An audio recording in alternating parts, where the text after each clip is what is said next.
നമസ്തേ. ശിവപൂജയ്ക്കും ഗണപതി പൂജയ്ക്കും തുളസിപ്പൂ എടുക്കൂല. എന്താ കാര്യം എന്നറിയോ? രണ്ടുപേർക്കും ശാപം കിട്ടിയതാണ്.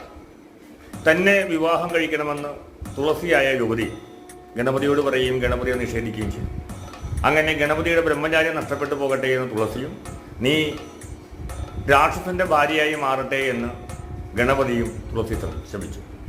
അങ്ങനെ ശാപം കിട്ടിയ തുളസി എന്ന യുവതി ജലന്ധരൻ എന്ന രാക്ഷസന്റെ ഭാര്യയായി ജനിച്ചു.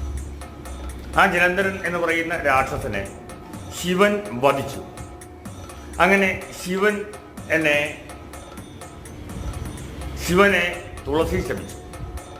നിന്റെ പൂജയ്ക്ക് ഞാനൊരു നിമിത്തമായി മാറാതിരിക്കട്ടെ എന്ന്. അങ്ങനെ പരസ്പരം ശാപം കിട്ടിയ രണ്ട് ദേവന്മാരാണ് തുളസിയുടെ, ഒന്ന് ഗണപതിയും ഒന്ന് ശിവനും. അതുകൊണ്ട് രണ്ടുപേരുടെയും പൂജയ്ക്ക് തുളസിയില ഉപയോഗിക്കില്ല എന്ന്